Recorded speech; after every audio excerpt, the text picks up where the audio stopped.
917,000. That's the number of Americans today that want jobs but have given up on looking for them. 917,000 mothers who cannot buy school supplies for their children. Husbands that can't afford to take their wives on vacation. College students who have never known what it feels like to hold a steady job. Unemployment is a serious problem for today's white-collar workers. Welcome to NSMRT News. I'm Norman, reporting to you live on the state of today's economy for middle-class workers.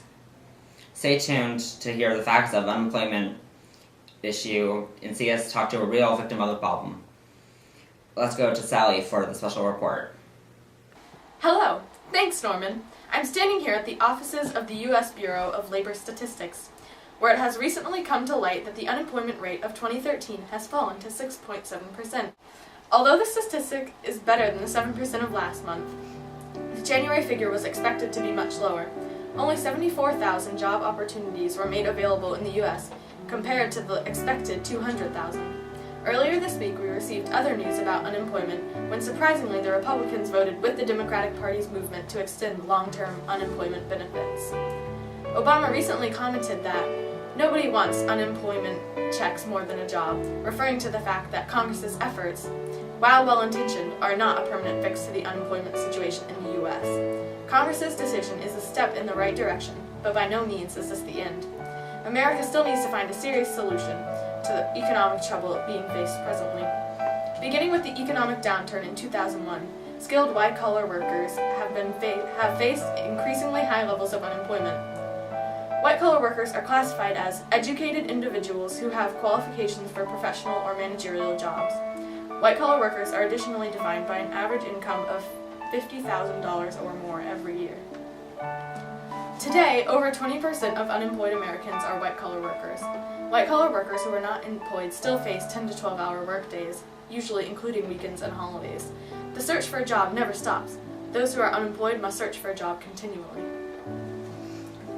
In many cases, unemployed white-collar workers have faced age discrimination, being passed over for jobs that go to younger, more able people. Unemployed workers face more than economic problems. The stress of unemployment can often lead to lower self-esteem and feelings of anxiety.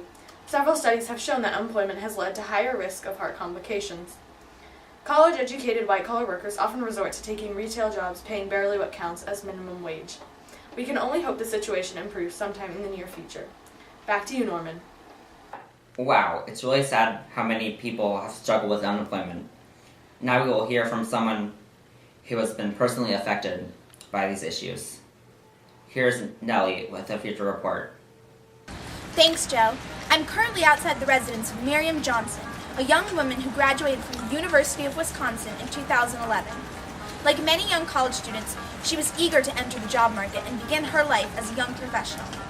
Unfortunately, Miriam's expectations were unfulfilled, and she spent a year and a half jobless, going to job camps and searching for leads. Finally, in January of 2013, she found a low-paying job in retail, but it was another 6 months before she found the real job she was looking for. 3 months later, she was laid off. Now back in retail, she feels as though she's returned to square one. Her story mirrors that of thousands of other Americans who have found themselves unemployed and hopeless after years in the job market. Let's see what she has to say. I have friends who are leaving the country because they can't find work here, and we know they can't find work here. I've had other friends who are suffering from depression. I've suffered from depression. You know what, let me tell you what it's like. After I graduated, I graduated in 2011. I got my first real job in 2013. After I'd been working a crummy retail job, soul-crushing retail job, and I was so happy and so excited to get that first real, honest-to-God career job. I got laid off 3 months later, and I went right back to that retail job. I don't think I can put into words exactly what that feels like. Well, that was hard to hear, but it is the truth that is facing thousands of Americans today. Until next time, this has been Nellie, the Feature Report.